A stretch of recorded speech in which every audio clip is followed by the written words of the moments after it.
श्री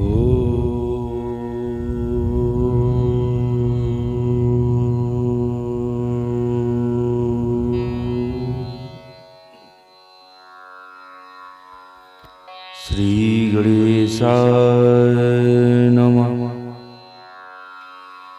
श्री सरस्वती देवे नमः। श्री परम गुरु चरण कमलेभ्यो नमः। श्री मात व्रत चरण कमलेभ्यो नमः।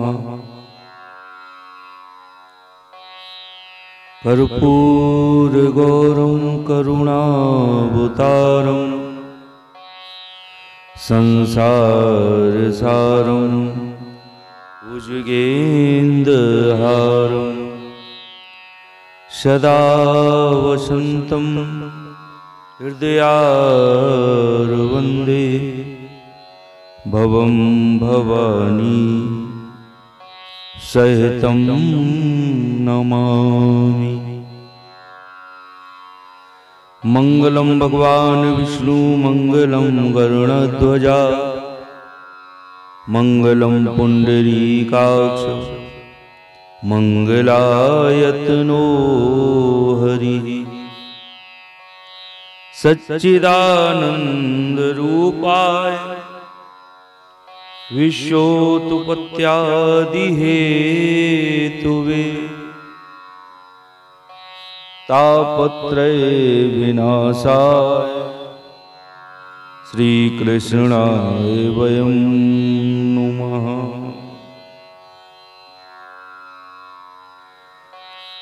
जिनके सेवा भाव से मगन हुए सिया राम, ऐसे श्री हनुमान जी को बारंबार प्रणाम। प्रभु कथा के रसिक तुम भक्त राज मधुधीर, आए सुआसन लीजियो तेज पुंज कपुवीर। जिनके केवल नाम से कि बिगड़े बनते काम, हम सब की रक्षा करे मुरलीधर घनश्याम।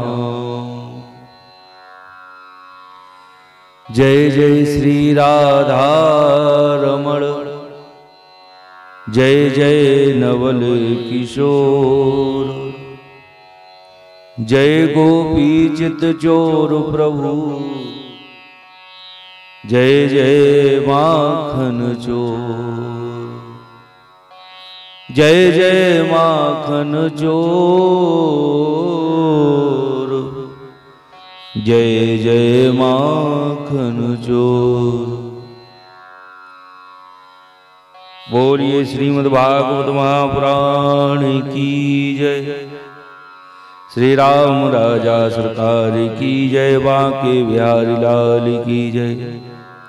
बोले शंकर भगवान की जय। अनंत बलवंत श्री हनुमंत लाल जी महाराज की जय। सब संतन की सब हरि भक्तन की जय। जय श्री राधे, जय जय सीताराम। श्री राधे। भगवान की इस भक्ति मई सरिता, भक्तिमयी गंगा में हम सब लोग गोता लगा रहे हैं, अपने जीवन को श्रेष्ठ लाभ प्राप्त कर रहे हैं जीवन का। श्री अनंत बलवंत हनुमंत लाल जी महाराज की भावमयी उपस्थिति में उनके श्री चरणों में वंदन करते हुए, उनको प्रणाम करते हुए और सभी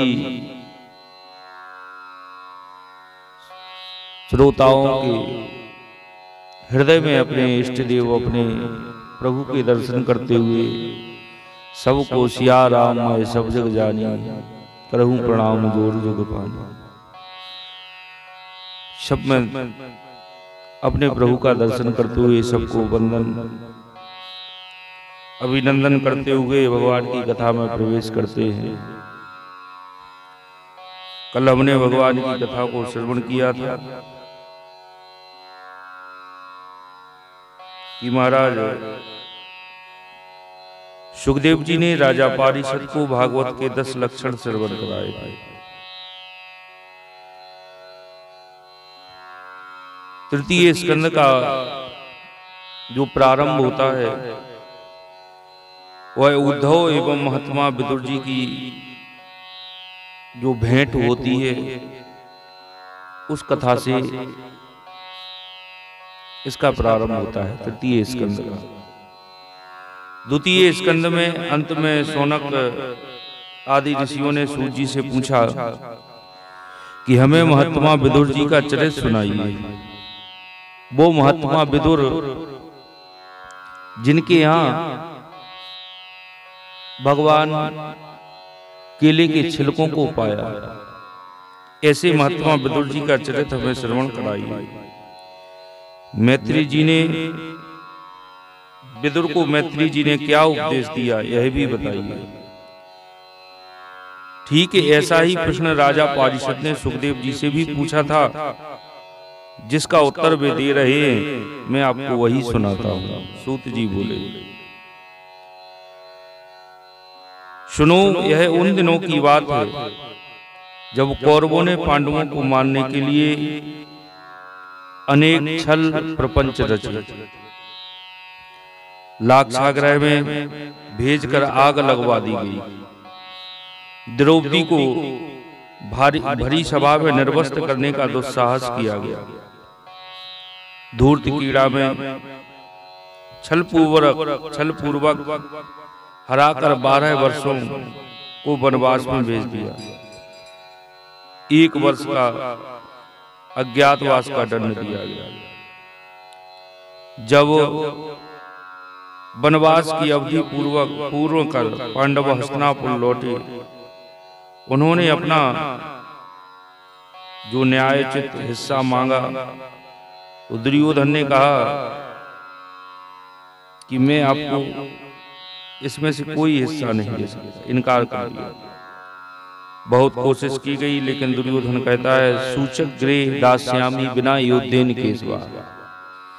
भगवान ने जब कहा, दुर्योधन को समझाया, तो दुर्योधन कहता है कि हे केशव, एक सुई के बराबर भी जगह हम बिना युद्ध के नहीं दे सकते।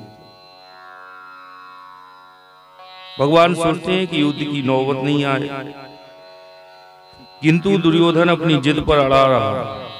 अंतिम प्रयास में भगवान श्री कृष्ण एवं स्वयं पांडव दूत के रूप में कौरवों की सभा में भगवान गए। भगवान ने इतना भी कहा कि केवल 5 पांडवों को 5 गांव दे दो, किंतु दुर्योधन ने कहा कि बिना युद्ध के मैं सुई की नोक पर आ सकने वाली जितनी भूमि है उतनी भी नहीं दूंगा। भगवान श्री कृष्ण को अपमानित भी किया। भगवान सभा से वापस चले गए। फिर धृतराष्ट्र ने सलाह के लिए विदुर को बुलाया।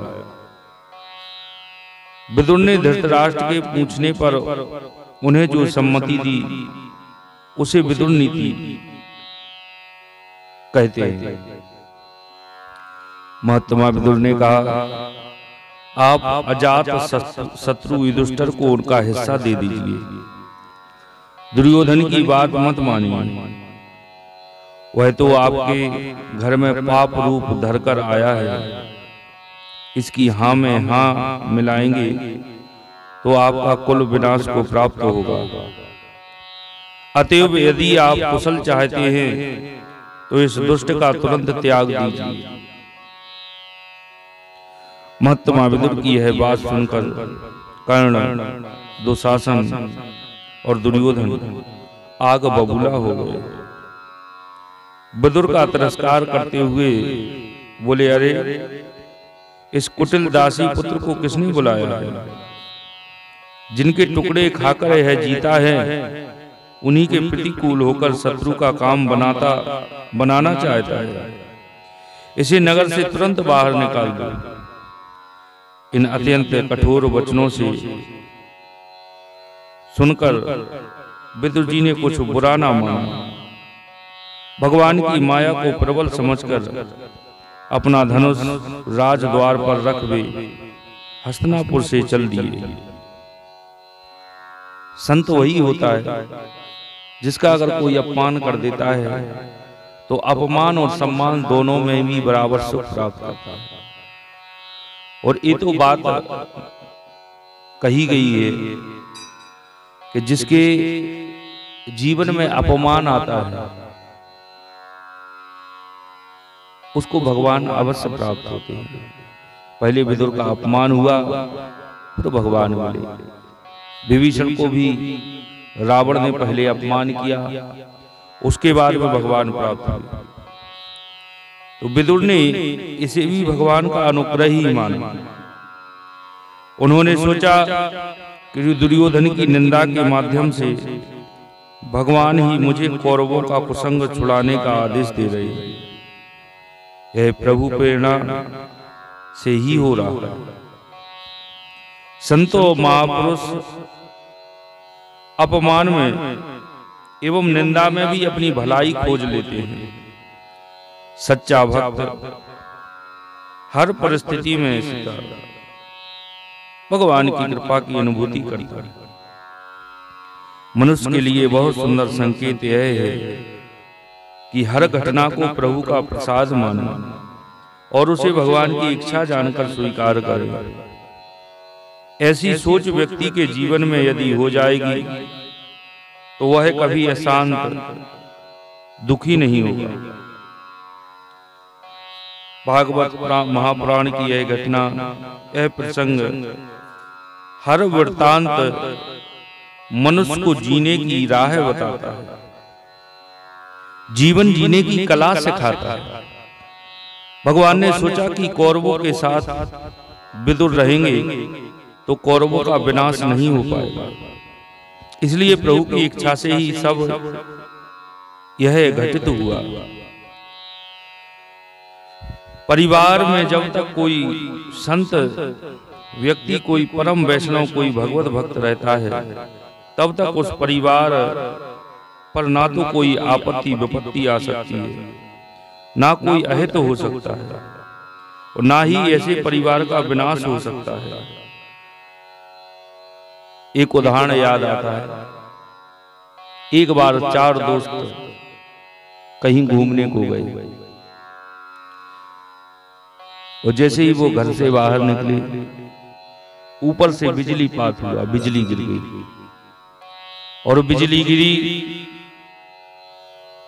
तो एक दोस्त ने सोचा, बोला कि हम अगर आगे जा रहे हैं जब ही बिजली गिरी, जरा रुक जाइए।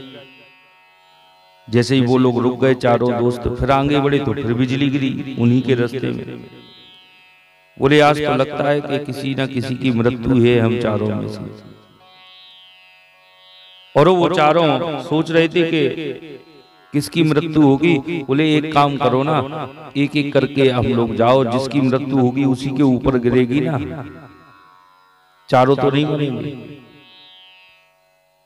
बारी बारी से एक एक मित्र गया, डरते डरते गया। पहला निकल गया, बोले बच गए, हमें जाना था जहां वहां हम पहुंच गए, मैं नहीं मरा, चलो ठीक है।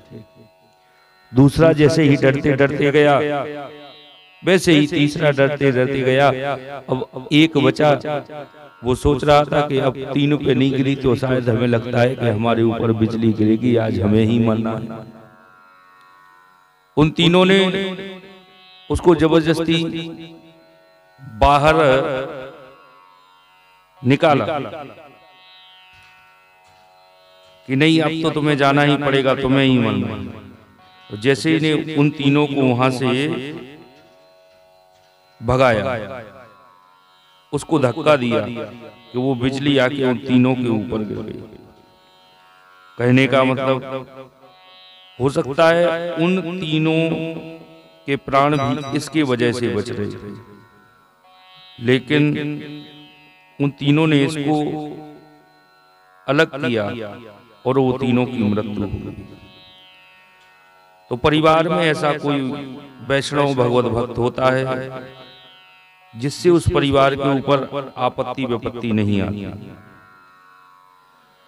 तो जब तक विभीषण रावण के साथ में थे तब तक रावण और उसका परिवार साम्राज्य सुरक्षित रहा। जब तक विदुर धृतराष्ट्र के साथ में थे तब तक उसका परिवार विनाश से बचा रहा। लेकिन जैसे ही रावण ने विभीषण को अपमानित करके अपने राज्य से निकाला और दुर्योधन ने विदुर का मान मर्दन कर राज्य से निकाला, वैसे ही दोनों कुलों को विनाश देखना ही पड़ा। अतएव परिवार के किसी भी सदस्य को इस प्रकार अपमानित मत करो, विशेषकर सज्जन, संत, भक्त और भोला। भूलकर भी परिवार से अलग मत होने, नहीं तो पूरा कुल अधर्म पथगामी हो जाएगा और अंततः विनाश को ही प्राप्त होगा। विदुर जी जब हस्तिनापुर से चलकर भारतवर्ष के अनेक पुण्य तीर्थों में विचरने लगे, विचरते विचरते जब तक वे प्रभास क्षेत्र में पहुंचे तब तक भगवान श्री कृष्ण की सहायता से महाराज युधिष्ठिर पृथ्वी का एक छत्र अखंड राज करने लगे थे। जब विदुर जी ने अपने कौरव बंधुओं के विनाश का समाचार सुना तो वे शोक करते हुए सरस्वती के तीर पर आए। वहां उन्होंने विभिन्न तीर्थों का सेवन किया। फिर वहां से वे यमुना तट पर पहुंचे और उनकी उद्धव जी से भेंट हुई। दोनों एक दूसरे के बड़े ही प्रेमी, बड़े प्रेम से मिलते हैं। विदुर जी ने बड़ी उत्सुकता से भगवान श्री कृष्ण वासुदेव और वसुदेव देव की महाराज उग्रसेन सहित सबकी कुशलता के बारे में जानने की इच्छा प्रकट की। भगवान श्री कृष्ण की लीलाओं एवं मनमोहक चरित्रों के श्रवण करने की उत्कंठा उन्होंने व्यक्त की। यह सुनकर उद्धव जी अत्यधिक भाव विहल हो गए। तब तक भगवान श्री कृष्ण की लीला का स्मरण कर चुके थे। अतएव उनके नेत्रों से प्रेम आंसुओं की धारा बहने लगी। शरीर पुलकित हो गया। बड़ी देर बाद उन्होंने अपने आप को संभाला है। विदुर जी से कहने लगे, विदुर जी, श्री कृष्ण के अंतर ध्यान होने से हमारे घरों को काल ने डस लिया है। वे सब श्रीहीन हो गए हैं। उनकी क्या कुशल सुनाऊं। उद्धव जी भगवान की लीलाओं एवं उनकी कृपाओं को याद करके बड़े भाव विहल हुए। उन्होंने विस्तार से प्रभु की लीलाओं का सरस वर्णन किया है। फिर उन्होंने कहा कि मुझे प्रभास में भगवान ने भागवत धर्म का उपदेश देकर बद्रिकाश्रम जाने की आज्ञा दी थी। तब विदुर ने कहा कि उस भागवत धर्म को मैं सुनना चाहता हूं, आप कृपया मुझे सुनाइए। उद्धव जी बोले, जब भगवान ने मुझे यह उपदेश दिया तब मैत्रेय ऋषि वहां बैठे थे। कितने भाग्यशाली हैं आप विदुर जी। निज धाम जाते समय भगवान ने आपको याद किया और मैत्रेय ऋषि को आज्ञा दी कि जब विदुर तुम्हें मिले तो इस भागवत धर्म का उपदेश उन्हें देना। अतः मैं आपको यह उपदेश नहीं दे सकता। यह उपदेश तो आपको मैत्रेय ऋषि ही देंगे, क्योंकि भगवान ने उन्हें यह कार्य सौंपा है। विदुर जी, यह ज्ञान कोई साधारण ज्ञान नहीं है, बहुत महत्वपूर्ण ज्ञान है। ज्ञान की महत्ता महत्वता बताने के लिए ही भगवान ने यह ज्ञान विदुर को मैत्री ऋषि के द्वारा कहलाया। इस संवाद के बाद विदुर जी बद्रिकाश्रम में पहुंचते हैं और विदुर जी मैत्री ऋषि से मिलने के लिए चल पड़ते हैं। वे गंगा के किनारे मैत्री ऋषि के आश्रम में आए। उन्होंने मैत्री ऋषि को साष्टांग प्रणाम किया है। मैत्री जी ने कहा है कि विदुर जी, मैं आपको जानता हूं, आप कोई साधारण व्यक्ति नहीं हैं। आप तो धर्मराज के अवतार हैं।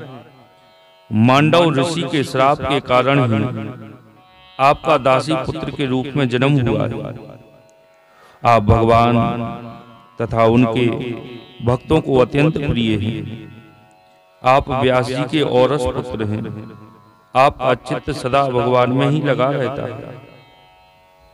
विदुर जी ने बड़ी ब्रह्मता पूर्वक मैत्री जी से कहा, सुखाय कर्माणि करोति लोको नातय सुखम वानदु पारमंबा विंदेत भूयस्त इव दुखम यदत्र युक्तम भगवान वदेनः।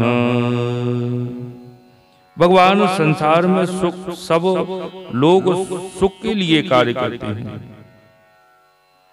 संसार में सब लोग सुख के लिए कार्य करते हैं, परंतु उनसे ना तो उन्हें सुख ही मिलता है और ना ही उनका दुख ही दूर होता है, बल्कि उससे भी उनके दुख की ही वृद्धि होती है। अतः इस विषय में क्या करना उचित है, यह आप कृपा कर मुझे बतलाइए। विदुर जी ने बहुत ही सुंदर प्रश्न पूछा। उन्होंने अपने हित के लिए नहीं पूछा, लोक के हित, संसार के हित के लिए मैत्री जी से यह प्रश्न पूछा है। संसार में हर व्यक्ति सुख की खोज में लगा है। वह सुख के लिए ही सारे साधन जुटा रहा है, निरंतर आपाधापी में लगा है, भाग दौड़ में लगा हुआ है, परंतु वह उनसे सुख नहीं प्राप्त कर पा रहा। अपितु हो यह रहा है कि जैसे जैसे साधन और संग्रह बढ़ रहे हैं, वैसे वैसे दुखों में भी वृद्धि होती जा रही है। अतः विदुर जी जानना चाहते हैं कि मनुष्य को क्या करना चाहिए जिससे उसके जीवन में दुखों की निवृत्ति हो और सुख की प्राप्ति हो। असल में सुख के बजाय व्यक्ति को जो दुख प्राप्त हो रहा है, उसका कारण यह है कि व्यक्ति की खोज ही गलत है, उसकी दिशा सही नहीं है। वो सुख की जड़ को काट रहा है और दुख की जड़ को सींच रहा है। जो चीज जहां है वही तो मिलेगी। सांसारिक पदार्थों में मनुष्य सुख खोज रहा है, जबकि वहां सुख है ही नहीं। वह तो आत्मा में परमात्मा के सानिध्य में है। सो सुखधाम राम अस नाम। मनुष्य के अंतर मन में जब तक वह वहां पहुंच जाएगा, तभी तो सुख शांति प्राप्त हो सकेगी। भौरा यदि कंकड़ पत्थरों में रस ढूंढेगा तो वहां मिलेगा क्या? जब रस उसमें है ही नहीं तो मिलेगा कैसे? रस तो फूलों में है, पुष्पों के अंदर है, उनमें वह खोजेगा तो अवश्य मिलेगा। ठीक इसी प्रकार मनुष्य की सुख की खोज की दिशा एवं स्थान ही गलत है। अतः स्थान एवं दिशा में परिवर्तन हमें करना होगा। ज्ञान प्राप्ति के लिए मनुष्य को अपनी पात्रता सिद्ध करनी पड़ती है और ज्ञान पिपासा को प्रकट करना होता है। उपयुक्त प्रश्न पूछकर विदुर जी इन दोनों ही मानदंडों पर खरे उतरे हैं। अतः अब मैत्री जी विदुर जी को वह भागवत धर्म बता रहे हैं जो भगवान श्री कृष्ण स्वधाम गमन के पूर्व उन्हें बताने को कहे गए थे। उसी धर्म, उसी महाज्ञान की चर्चा मैत्री जी करने जा रहे हैं। विदुर जी के इस प्रश्न के उत्तर में ही संपूर्ण भागवत ज्ञान समाया हुआ है। मैत्री जी कहते हैं कि जगत जीव एवं जगदीश्वर का सच्चा ज्ञान होने पर मनुष्य की सोच में परिवर्तन आएगा और वह सुख शांति की सही दिशा में आगे बढ़ेगा, अग्रसर होगा। भागवत ऐसे ही ज्ञान की त्रिवेणी है। उस त्रिवेणी में अवगाहन करने से मनुष्य के त्रितापों का शमन होता है और वह परमानंद की अनुभूति करता है। इसी भागवत धर्म का वर्णन करना मैत्री जी प्रारंभ करते हैं। मैत्री जी कहते हैं कि सृष्टि की रचना के पूर्व केवल परमात्मा ही थे, ना तो कोई दृष्टा देखने वाला था और ना ही कोई दृश्य था। दृष्टा और दृश्य को प्रकट करने वाली शक्ति ही भगवान की माया है। इस माया में परमात्मा ने अपने अंश पर पुरुष रूप से चिदाभास रूप बीज स्थापित किया। तब उस अव्यक्त माया से महतत्व प्रकट हुआ। महतत्व से अहंकार की उत्पत्ति हुई। अहंकार से मन और ज्ञानेंद्रियां एवं कर्मेंद्रियां उत्पन्न हुई। इन सबके समन्वय से ही जब जीव की रचना संभव नहीं हुई, तब महतत्व, अहंकार, पंचभूत, पंच तन मात्राएं और मन सहित 11 इंद्रियां, इन 23 तत्वों के समुदाय में भगवान स्वयं प्रविष्ट हो गए। जब उनसे आदि पुरुष विराट उत्पन्न हुआ, इससे स्पष्ट होता है कि केवल इन विविध तत्वों के संयोग मात्र से जीव उत्पन्न नहीं हो सकता। जब तक परमात्मा उसमें प्रवेश नहीं करेंगे, तब तक प्राणी की उत्पत्ति संभव नहीं है। अतः स्पष्ट है कि सभी जीवों में परमात्मा विराजमान है, सब उसी के रूप हैं। हमारे सभी ग्रंथ सभी जीवों को एक ही परमात्मा की संतान मानते हैं। मनुष्य में समानता एवं भाईचारा का भाव दिखाता है भागवत। आज इस दिव्य संदेश की सारे संसार को आवश्यकता है। सृष्टि क्रम के वर्णन को आगे बढ़ाते हुए मैत्री जी कहते हैं कि भगवान की नाभि से एक कमल उत्पन्न हुआ, उसमें से ब्रह्मा जी प्रकट हुए। भगवान के आदेश अनुसार ब्रह्मा जी ने सृष्टि का निर्माण प्रारंभ किया। जब से सबसे पहले मनु और शत्रुपा जन्मे, उस समय पृथ्वी जल में डूबी हुई थी। अतः ब्रह्मा जी को चिंता हुई कि सृष्टि का विस्तार होगा तो प्राणी रहेंगे कहाँ। ऐसा विचार जब ब्रह्मा जी कर रहे थे, तभी घट घट में व्याप्त वो परमात्मा ब्रह्मा जी के विचार को समझ गया और उसी समय ब्रह्मा जी को छींक आ गई। विचार करते समय तो उनकी नासिका में से एक 12 शिशु निकला, जो 12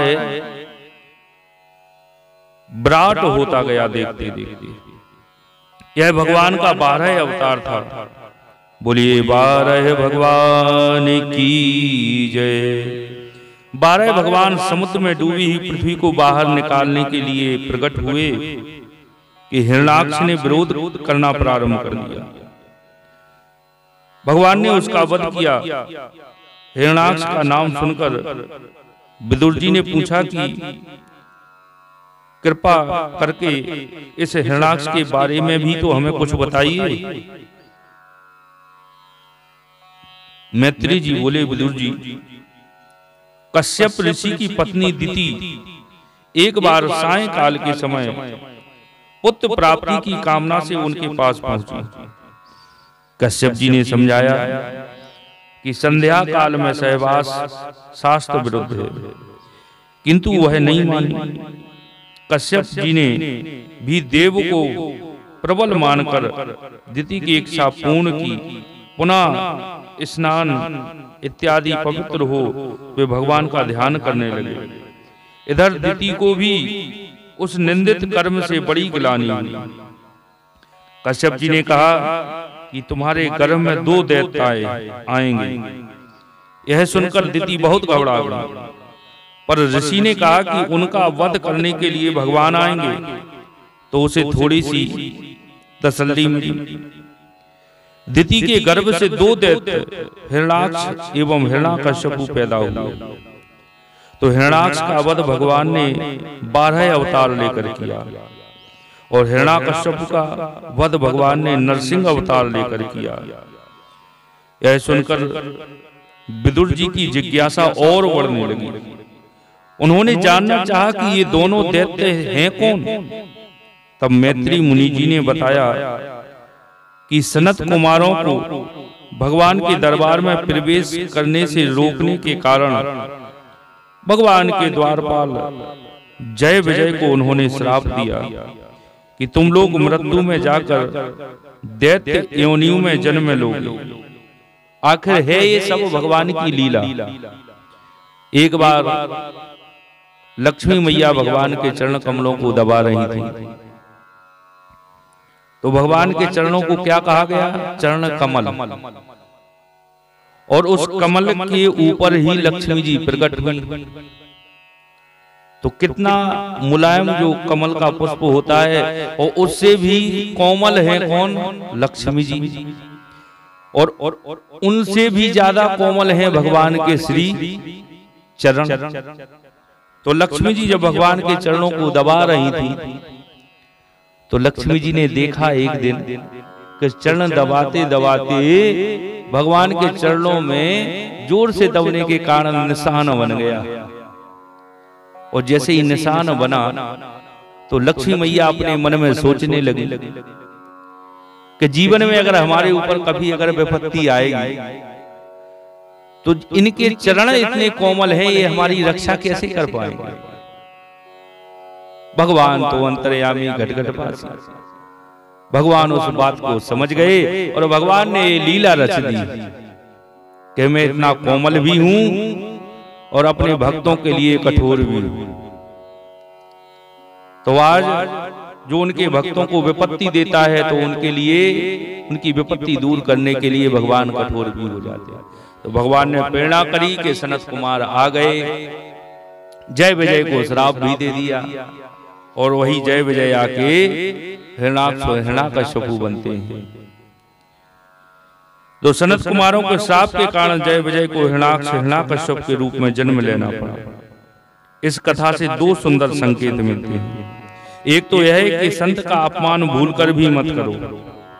दूसरे यह है कि पति पत्नी को अपनी मर्यादा में रहना चाहिए। संध्या के समय स्त्री संग नहीं करना चाहिए। एकादशी, पूर्णिमा, पवित्र दिनों में भी स्त्री संग वर्जित है। दाम्पत्य जीवन केवल काम सुख भोगने के लिए नहीं है, अपितु समाज को योग्य संतान देकर संसार सागर से पार जाने के लिए यह एक अनुपम नौका है। कथा का क्रम जारी रखते हुए मैत्री जी कहते हैं कि जब जय विजय सनत कुमारों को भगवान के पास जाने से रोक रहे थे, तब द्वार पर कोलाहल सुनकर भगवान लक्ष्मी जी के साथ स्वयं बाहर आ गए। उन्होंने सनत कुमारों से द्वारपालों द्वारा किए गए अपमान के लिए क्षमा मांगी। भगवान ने यहाँ भगवान बहुत सुंदर बात कहते हैं, जिस पर आज के राष्ट्र नायकों, शासकों को विशेष ध्यान देना चाहिए। तदनुरूप अपने शासन तंत्र में बदलाव लाकर नौकरशाही लोगों को व्यवहार में प्रशिक्षित करना चाहिए। भगवान कहते हैं सेवकों के अपराध करने पर संसार उनके स्वामी का ही नाम लेता है। अपराध सेवक ने किया लेकिन नाम आता है मालिक का। भगवान कहते हैं वह अपयश उनकी कीर्ति को इस प्रकार दूषित कर देता है जैसे त्वचा को चर्म रोग करता है। अतएव यह बहुत आवश्यक है कि सेवक सहायक सचिव को बहुत ही विनम्र, शालीन, मृदुभाषी होना चाहिए। सेवक के व्यवहार से उसके स्वामी के व्यक्तित्व, सोच, विचार, व्यवहार, दर्शन, नीति का पता चलता है।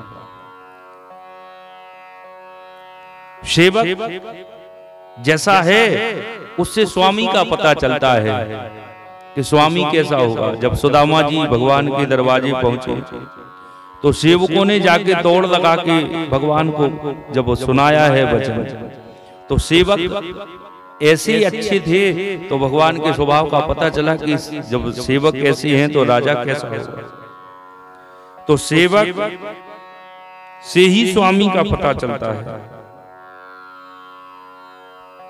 व्यवहार, दर्शन, नीति का पता चलता है। संक्षेप में कहा जाए तो सेवक सहायक सचिव का व्यवहार स्वामी के चरित्र चिंतन एवं व्यवहार का प्रतिबिंब है। स्वामी के व्यवहार के अनुरूप ही सेवक अपने व्यवहार को ढालता है। कथा को आगे बढ़ाते हुए मैत्री जी कहते हैं कि स्वयंभू मनु एवं शतरूपा ने ब्रह्मा जी के आज्ञा अनुसार सृष्टि उत्पत्ति प्रारंभ की। उनके दो पुत्र हुए, प्रियव्रत और उत्तानपाद। 3 कन्याएं हुई, आकुति, देवहूति और प्रसूति। आकुति का विवाह रुचि प्रजापति से हुआ, देवहूति का विवाह कर्दम जी से हुआ और प्रसूति का विवाह दक्ष से हुआ। कर्दम ऋषि और देवहूति के घर भगवान स्वयं कपिल देव जी अवतार लेके आते हैं। बोलिए कपिल देव जी भगवान की जय। कर्दम ऋषि ब्रह्मा जी की छाया से जन्मे थे। ब्रह्मा जी ने उन्हें आज्ञा दी कि तुम संतान उत्पन्न करो, तो उन्होंने 10,000 वर्षों तक सरस्वती नदी के तीर पर तपस्या की। उच्च कोटि के सृजन, उत्कृष्ट संतान के लिए कठोर तपस्या करनी पड़ती है। बिना तप के श्रेष्ठ सृजन संभव नहीं है। कठोर तपस्या से प्रसन्न होकर कर्दम को भगवान ने दर्शन दिए। भगवान बोले, कर्दम तुमने बड़ा आत्म संयम से मेरी आराधना की है। तुम्हारे हृदय के उस भाव को जानकर मैंने पहले से ही उसकी व्यवस्था कर दी है। पर भगवान ने कहा, मेरी आराधना तो कभी भी निष्फल नहीं होती है। फिर जिसका चित्त निरंतर एकांत रूप से मुझ में ही लगा रहता है, उन तुम जैसे महात्माओं के द्वारा की हुई उपासना का तो और भी अधिक फल होता है। भगवान के इस दिव्य संदेश को हमें समझना चाहिए कि हर कार्य के प्रारंभ करने के पूर्व परमात्मा की आराधना हमें करना चाहिए और श्रेष्ठ कर्म संपन्न होने हेतु उनसे आशीर्वाद मांगना चाहिए। इससे प्रभु बहुत प्रसन्न होते हैं और हमें उस कार्य को संपन्न करने हेतु अद्भुत शक्ति प्रदान करते हैं। बहुत बड़ी शक्ति है आराधना और प्रार्थना। इसकी महत्ता को हर धर्म ने स्वीकारा है। पर भगवान बोले, कर्दम स्वयंभू मनु महारानी शतरूपा के साथ तुमसे मिलने के लिए परसों यहाँ आएंगे। वे अपनी सुंदर सुशील गुणों से संपन्न कन्या तुम्हें अर्पण करेंगे। तुम्हारा चित्त जैसी भारिया चाह रहा है, वह राजकन्या वैसी ही पत्नी होकर तुम्हारी सेवा करेगी। तुम्हारा तेज धारण कर वह 9 कन्याएं उत्पन्न करेगी और मैं भी तुम्हारी पत्नी देवहूति के गर्भ से अवतार लूंगा और मैं सांख्य शास्त्र का रचना करूंगा। विदुर जी यह कहकर भगवान अपने लोक को चले गए। महर्षि कर्दम भगवान के बताए हुए समय की प्रतीक्षा करते हुए सरस्वती नदी के किनारे अपने आश्रम में ठहरे हैं।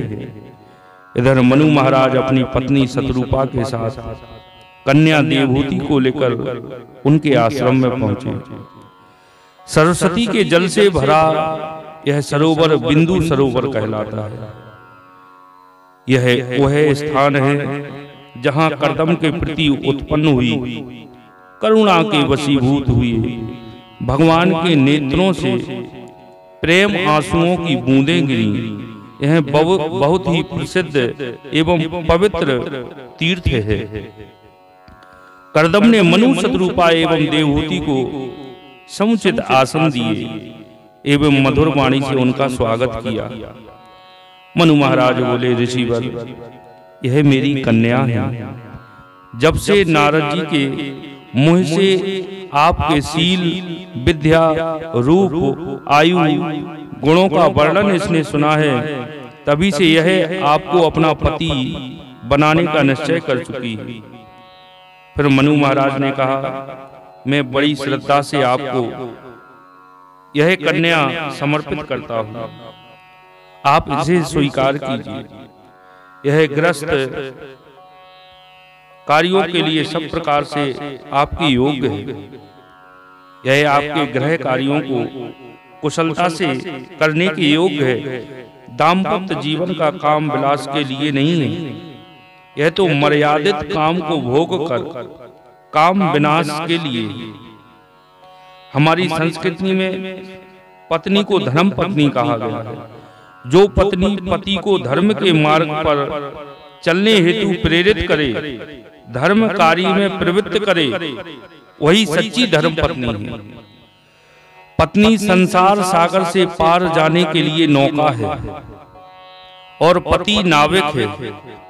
दोनों के सहयोग और सामंजस्य से ही संसार सागर से पार जा सकेगा। नाविक के बिना नाव अकेली सागर को पार नहीं कर सकती और नाविक बिना नाव के पार नहीं हो सकता। अतः पति और पत्नी दोनों को एक दूसरे के महत्व को समझना चाहिए। आज की स्थिति तो सर्वदा इसके विपरीत ही दिखती है। ऐसा नहीं होना चाहिए। धर्म शास्त्रों से शिक्षा लेकर जीवन को तदनुरूप ढालकर वैसा ही बनाना चाहिए। पति पत्नी पवित्र एवं आदर्श जीवन जिए तो उनके घर भगवान को भी जन्म लेने की इच्छा होती है। माता पिता के चले जाने के बाद पति के अभिप्राय को समझ देवहूति कर्दम जी की प्रेम पूर्वक सेवा करने लगी। निरंतर सेवा में रत रहने एवं व्रत उपवास करने से देवहूति का शरीर दुबला हो गया, ग्रस्त हो गया। 12 वर्षों तक दोनों ने ब्रह्मचर्य का पालन किया। एक दिन कर्दम ने देखा कि देवहूति बहुत ही दुर्बल हो गई है, उसे दाम्पत्य सुख अभी तक नहीं मिला। उन्होंने अपने तप बल से देवहूति को वैसा ही रूप कर दिया जैसा उसका था। योग बल से एक सर्व शुभता युक्त विमान बनाया जो इच्छा अनुसार सर्वत्र जा सकता था। यह जल, थल, नभ में विचरण करने में समक्ष था। इसमें कई खंड थे। हर खंड में अनेक सुसज्जित सर्व शुभता युक्त कक्ष थे। दीवारों पर अद्भुत शिल्प रचना, चित्रकारी, विमान में क्रीड़ा स्थली, सरोवर, शयन गृह, अतिथि कक्ष, आंगन, चौक आदि थे। ऐसा अद्भुत विमान पर निवास कर कर्दम ने अपनी प्रिय पत्नी देवहूति के साथ 100 वर्ष तक विहार किया।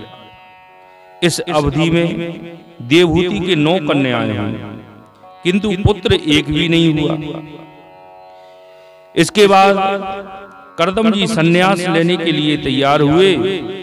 तब देवहूति करदम से बोली, आपने वचन दिया था कि एक पुत्र के जन्म के बाद हम सन्यास लेंगे और पुत्र के रूप में स्वयं भगवान आएंगे। सुखदेव जी कहते हैं कि देवहूति के द्वारा करदम की वचन की याद दिलाई जाने पर दोनों ने कई वर्षों तक भगवान की आराधना की। इसके बाद देवहूति के गर्भ में साक्षात नारायण ने वास किया और शुभ मुहूर्त में भगवान कपिल ने अवतार लिया। अब करदम सन्यास लेना चाह रहे थे, किंतु उन्हें 9 कन्याओं के विवाह की चिंता होने लगी।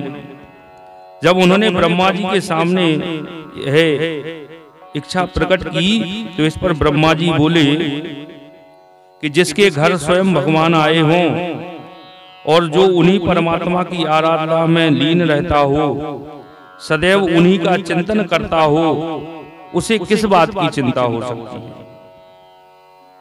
उसकी चिंता तो भगवान स्वयं करते हैं।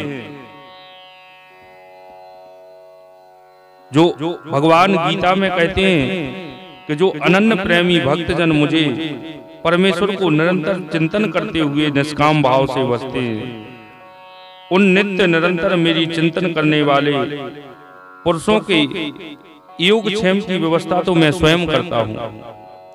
ब्रह्मा जी 9 ऋषियों को साथ में लाए हैं। प्रत्येक ऋषि को एक एक कन्या ब्रह्मा जी ने दे दी। अत्रि ऋषि को अनसुईया, वशिष्ठ जी को अरुंधति। फिर ब्रह्मा जी बोले, करदम तुमने मेरी आज्ञा का पालन कर सृष्टि संरचना में सहयोग किया है, तुम मेरे श्रेष्ठ पुत्र हो। पिता की आज्ञा का पालन करना ही पुत्र का परम कर्तव्य होता है। यहाँ भागवतकार ने पुत्र के कर्तव्यों को रेखांकित करते हुए कहा है, अर्थात पुत्रों को अपने पिता की सबसे बड़ी सेवा यही करना चाहिए कि जो आज्ञा ऐसा कहकर आदर पूर्वक उनके आदेश को स्वीकार करे। जो भी पिता ने कहा, बड़ी सेवा यही है, जो आज्ञा ऐसा कहकर आदर पूर्वक उनके आदेश को स्वीकार करना चाहिए। आज के युवाओं को इस उपदेश से शिक्षा लेकर पिता की, बड़ों की आज्ञा का आदर पूर्वक पालन करना चाहिए। पिता की आज्ञा का पालन करने से पुत्रों के जीवन में सुख, चैन, शांति, स्मृति, यश, कीर्ति सभी कुछ प्राप्त होता है। रामचरितमानस में गोस्वामी तुलसीदास जी पिता की आज्ञा का पालन करने वाले पुत्र के लाभ का उल्लेख किया है। कहते हैं वो, अनुचित उचित विचार तज जे पालहि पितु बैन, ते भाजन सुख सुजस के बसई अमर पति। महर्षि करदम ने सोचा कि अब कन्याओं का उत्तरदायित्व पूर्ण हो गया है, तो वे कपिल के पास आए और कहा कि मुझे सन्यास लेना है। कपिल जी ने कहा कि आप निश्चिंत होकर जाइए और अपना मन परमात्मा में लगाइए। करदम ने सन्यास लिया और भगवत चिंतन करते हुए मुक्त हो गए। पुत्र जब गृहस्थी का भार संभाल ले तो पिता को सन्यास पथ पर अग्रसर हो जाना चाहिए। आगे मैत्री जी कहते हैं, विदुर जी पिता के वन में चले जाने पर भगवान कपिल माता का प्रिय करने की इच्छा से उस पर बिंदु सर तीर्थ में रहने लगे। एक दिन कपिल कर्म कलाप से निवृत्त हो आसन पर विराजमान थे। उस समय देवहूति मैया ने उनसे कहा, और देवहूति मैया अपने पुत्र कपिल से बोली, भगवान संसार की मोह माया के चक्कर से मैं ऊब गई हूं। इंद्रियों ने मुझे बहुत भटकाया है। ना तो मुझे कोई सुख मिला, ना शांति और ना ही आनंद। मैं जानना चाहती हूं कि संसार में मनुष्य का कल्याण सच्चा साधन क्या है। सच्चे सुख एवं आनंद की प्राप्ति मनुष्य को कैसे संभव हो सकती है। भगवान कपिल मुस्कुरा के बोले, मां, यह मेरा निश्चय है कि अध्यात्म योग ही मनुष्यों के कल्याण का मुख्य साधन है, जहां दुख और सुख की सर्वदा निर्वृत्ति हो जाती है। यही योग मैंने नारद जी ऋषियों को सुनाया था, वही मैं आपको सुनाता हूँ। कपिल देव जी कहते हैं, माता, शांति एवं आनंद जड़ पदार्थों में नहीं है। जो जड़ पदार्थ हैं उनमें शांति और आनंद नहीं है, वह तो चेतन आत्मा ही आनंद स्वरूप है। मनुष्य इसकी तलाश शरीर सहित अन्य जड़ पदार्थों में करता है, पर वह वहां पर है नहीं, और जब है नहीं तो मिलने का प्रश्न ही नहीं उठता। यदि शरीर में आनंद होता तो उसमें से प्राणों के निकल जाने के बाद भी आनंद उसी में रहता, पर वह मृत शरीर तो कुछ घंटों के बाद दुर्गंध देने लगता है। अतः स्पष्ट है कि शरीर में जो आनंद की अनुभूति होती है वह आत्मा के कारण ही हो रही है। आनंद का जो स्रोत है वो आत्मा है। इस आत्मा में परमात्मा का निवास है। आत्मा परमात्मा को जान लेना ही अध्यात्म है, और इस ज्ञान से ही व्यक्ति सुख दुख के द्वंद्व से मुक्त हो सकता है। भगवान कपिल कहते हैं, माता, जीव के बंधन और मोक्ष का कारण है मन। मन के कारण ही जीव बंधता है और मन के कारण ही मुक्त हो जाता है। जैसे ताला एक होता है, एक चाबी है, इस तरफ घुमाया तो संसार में बंद हो गया, और भगवान की तरफ घुमा दिया तो वही चाबी खोल देती है। ऐसे ही हमारा मन है, जीव बंधन में भी डाल सकता है जीव को, और कल्याण भी कर सकता है। कौन? केवल मन। विषयों में आसक्त होने पर वह बंधन का कारण है। परमात्मा में अनुरक्त प्रेम होने पर वह मोक्ष का कारण हो जाता है। कहते हैं, चेता खलस्य बंधाय मुक्ते चात मनोमतम गुणेषु सक्तम बंधाय रतम वा पुंसिम मुक्तये। माता, इस संसार से मुक्त होने के दो ही मार्ग हैं, एक है ज्ञान मार्ग और एक है भक्ति मार्ग। भगवान कपिल ने ज्ञान मार्ग का जो उपदेश किया है वह सांख्य शास्त्र कहलाया। इसके अनुसार जीव के शरीर सहित संसार के सभी पदार्थों का अस्तित्व एक चैतन्य शक्ति के कारण है। यह चैतन्य शक्ति आत्मा या दिव्य ऊर्जा है। इसके रहते ही जीव का पदार्थ का अस्तित्व रहता है, और इसके निकलते ही वह जड़ हो जाता है। अध्यात्म के द्वारा आत्मा को जानकर उसकी अनुभूति की जा सकती है। जो साधक ऐसा कर लेते हैं वे शाश्वत शांति एवं आनंद का अनुभव मोक्ष प्राप्ति के अधिकारी हो जाते हैं। दूसरा मार्ग है भक्ति मार्ग। परमात्मा के स्वरूप का चिंतन करना, अपना कर्तव्य करते हुए भगवान की आराधना करना, पाप कर्मों से दूर रहकर सदा जगत के प्राणियों के कल्याण में रत रहना, परमात्मा का स्मरण करना, वंदन करना, चिंतन करना, मनन करना, यही भक्ति है। सच्चा भक्त वह है जो अपने परमात्मा से विभक्त नहीं है, सदा जुड़ा हुआ है, जो अपने प्रभु से अलग नहीं है। उससे भक्त भगवान से एक पल के लिए भी प्रभु से अलग नहीं होता। भक्ति की और मनुष्य का झुकाव सत्संग से होता है।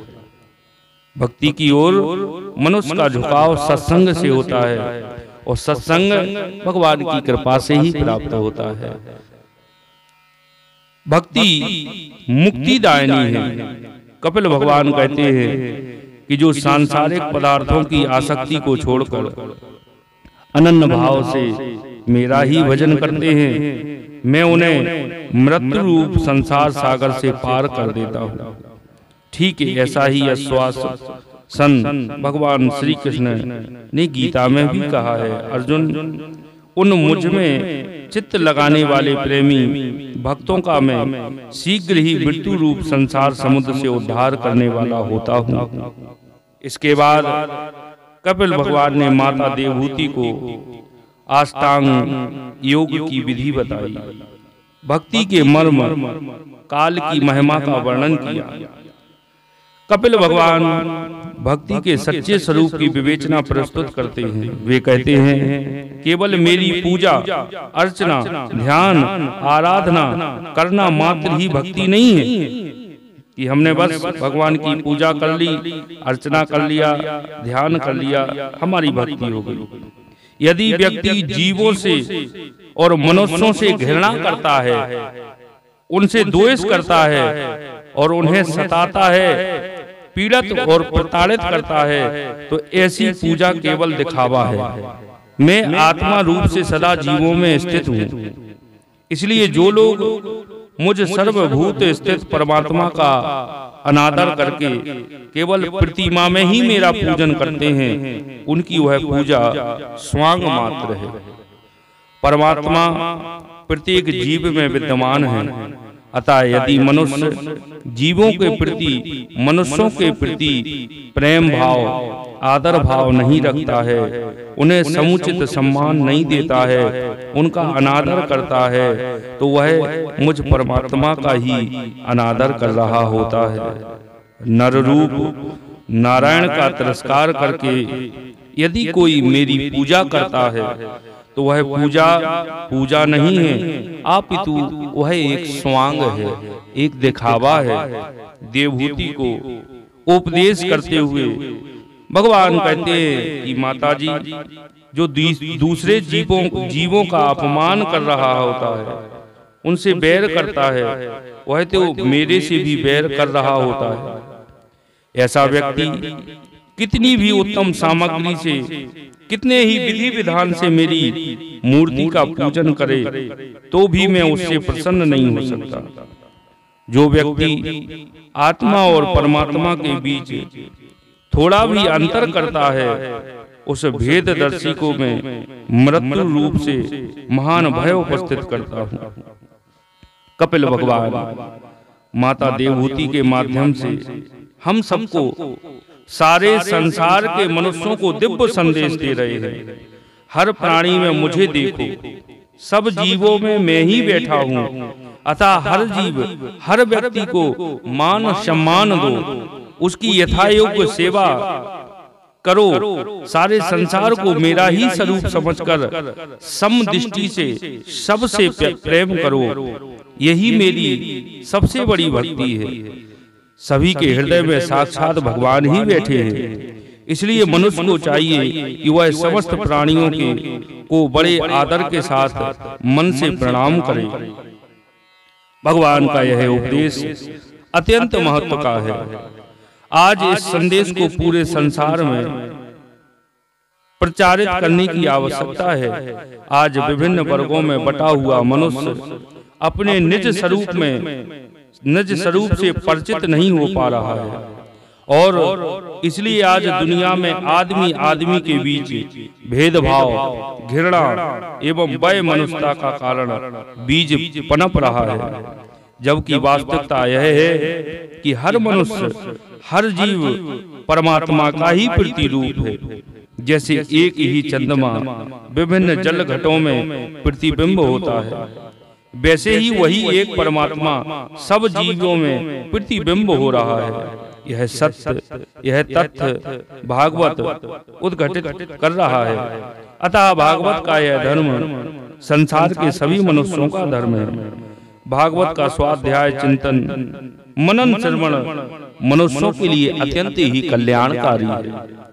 इस स्कंद के 30वें अध्याय में भगवान कपिल देव गेह आसक्त पुरुषों की अधोगति का वर्णन करते हैं।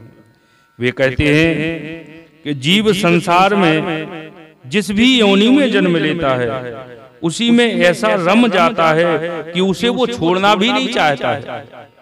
अपनी उसी योनि के घर में संतानों में आसक्त हो जाता है और अपने स्वरूप को भूल जाता है कि मैं कौन हूं, मैं किस लिए यहाँ आया हूं। मनुष्य अपने परिवार के भरण पोषण में ही दिन रात लगा रहता है। पूरे जीवन भर वह एन कैन प्रकार परिवार के लिए ही साधन जुटाता रहता है। जीवन की महत्ता एवं उद्देश्य पर तो वह कभी चिंतन भी नहीं करता।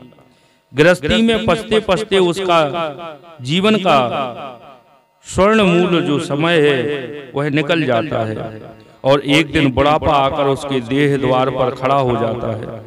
उसका शरीर जर्जर हो जाता है, इंद्रियां शिथिल पड़ जाती है, हाथ पैर चलते नहीं हैं, कानों से सुनाई नहीं पड़ता है, आंखों से दिखता नहीं है। सोने सी आभा वाली कांति युक्त जो काया थी जिस पर वो गुरूर करता था, बूढ़ा घर के एक कोने में पड़ा रहता है। जिस पत्नी एवं जिन पुत्रों के लिए इतना सब कुछ किया, वे ही उसकी उपेक्षा करते हैं कि तुमने क्या किया। दीनहीन होकर असहाय सा वह पड़ा रहता है। मृत्यु के समय भयंकर वेदना जीव को झेलनी पड़ती है। यमदूत जीव को यमपुर में ले जाते हैं तो मार्ग में तरह तरह की यातनाएं देते हैं। अपने शरीर और कुटुंब को छोड़कर जब जीव अकेला ही यहाँ से जाता है, अपने किए हुए पापों का फल भोगता है। व्यक्ति के साथ केवल उसके शुभ अशुभ कर्म ही जाते हैं। उसके द्वारा अर्जित भौतिक संपदा, घर मकान सब यहीं छूट जाता है। मनुष्य अपने कुटुंब के पालन में, उनके लिए सुख सुविधा, ऐसो आराम के साधन जुटाने में जो अन्याय करता है, पाप करता है, उनका वो कुफल उसको अकेले ही नरक में भोगना पड़ता है। कपिल भगवान कहते हैं, माता, जो पुरुष निरी पाप की कमाई से ही अपने परिवार का पालन करने में व्यस्त रहता है, वह अंध तामस नरक में जाता है, जो नरकों में चरम सीमा का कष्ट प्रदान करने वाला नरक है। और कपिल भगवान कहते हैं, माता, पूर्व कर्म अनुसार जब जीव मनुष्य योनि में जन्म लेता है तो वह प्रभु प्रेरणा से वह पुरुष के वीर कर्ण द्वारा स्त्री के गर्भ में प्रवेश करता है और वह एक रात्रि में स्त्री के रज में मिलकर एक रूप कलल बन जाता है। 5 रात में बुद्ध रूप हो जाता है। 10 दिन में बेर के समान कुछ कठोर हो जाता है। उसके बाद अंडे के रूप में परिणत हो जाता है। 1 महीने में उसके सिर निकल आता है। 2 मास में हाथ पांव आदि अंग निर्मित हो जाते हैं और 3 मास में नख, रोम, अस्थि, चर्म, लिंग, चिन्ह तथा अन्य छिद्र उत्पन्न हो जाते हैं। 4 मास में उसमें मांसादि 7 धातुएं पैदा हो जाती हैं। 5वें महीने में भूख प्यास लगने लगती है। 6ठे मास में झिल्ली से लिपटकर दाहिनी कोख में घूमने लगता है। उस समय माता के द्वारा खाए हुए अन्न जल से उसकी सब धातुएं पुष्ट होने लगती हैं और वह कृमि आदि जंतुओं के उत्पत्ति स्थान पर उस मलमूत्र के गड्ढे में पड़ा रहता है। वहां के भूखे कीड़े उसके अंग प्रत्यंग नोचते हैं। अत्यंत कष्ट के कारण वह क्षण में अचेत हो जाता है। माता के खाए हुए कड़वे, तीखे, गरम, नमकीन, रूखे, खट्टे आदि उग्र पदार्थ का स्पर्श होने से उसके सारे शरीर में पीड़ा होने लगती है। इसी समय अदृष्ट की प्रेरणा से उसे स्मरण शक्ति प्राप्त होती है। तब उसे अपने सैकड़ों पूर्व जन्मों के कर्म याद आते हैं। गर्भ में पड़ा जीव भगवान से प्रार्थना करता है, हे प्रभु, मुझे बाहर निकालो, मैं बड़ा अधम हूँ। संसार में आने के बाद मैं गर्भवास के कष्ट को भूल गया, आपको भी भूल गया और संसार की मोह माया में ऐसा लिप्त हो गया कि जन्म मरण के चक्र से मुक्त होने के लिए मैंने कोई प्रयास ही नहीं किया। मनुष्य जीवन की महत्वता को ही नहीं समझा। यह भूल गया कि यह मनुष्य शरीर तो मुक्ति के लिए मिला है, और परिणाम यह हुआ कि फिर से 84 के चक्कर में भटकना पड़ा। पुनरपि जन्मम पुनरपि मरणम पुनरपि जननी जठरे शयनम। अब यह भूल मुझसे नहीं होगी, अब की बार कृपा करके क्षमा कर दो। किंतु गर्भ से बाहर आते ही जीव का यह ज्ञान विस्मृत हो जाता है। हमारे धर्म शास्त्र संत महात्मा का इस विस्मृत ज्ञान को जीवन भर हमें सुनाते रहते हैं, किंतु फिर भी मनुष्य नहीं चेतता। यह बहुत बड़ी विडंबना है। महाराज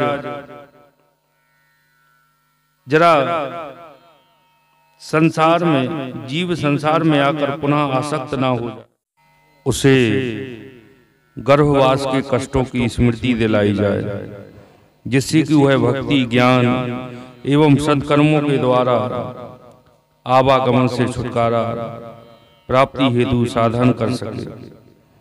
अंत में कपिल जी बोले, माता जी, मैंने तुम्हें यह जो सुगम मार्ग बताया है, इसका अवलंबन करने से तुम शीघ्र ही परम पद प्राप्त कर लेंगे। इस प्रकार श्रेष्ठ आत्मज्ञान का उपदेश देकर कपिल देव जी वहां से चले गए। तब देवहूति जी सरस्वती के किनारे अपने साधना में लीन हो गई और उन्होंने भगवान को प्राप्त कर लिया। कपिल भगवान संगम तीर्थ गंगा सागर पर आए। समुद्र ने कपिल भगवान का स्वागत किया। गंगा सागर के तीर पर कपिल मुनि जी का आज भी आश्रम है। आप गंगा सागर जाएं, दर्शन करके आएं। गंगा सागर में स्नान करने के बाद भक्तजन कपिल भगवान के दर्शन कर पूजा अर्चना आज भी करते हैं। उनके आश्रम में पहुंचने पर दर्शन करने से भक्तों को आत्मज्ञान की प्राप्ति होती है, जिससे व्यक्ति इस संसार सागर से छुटकारा पा सकता है, मुक्ति पा सकता है। यही मनुष्य जीवन का सबसे बड़ा लाभ है। गंगा सागर पर कपिल मुनि का आश्रम होने से यह संकेत मिलता है कि जिस प्रकार गंगा जी समुद्र में जा मिलकर विश्राम पाती हैं, इसी प्रकार मनुष्य भी आत्मज्ञान के द्वारा अपने जन्म मरण के आवागमन से मुक्त होकर शांति प्राप्त कर लेता है। बोलिए बांके बिहारी लाल की जय। आज की इस पावन कथा भगवान की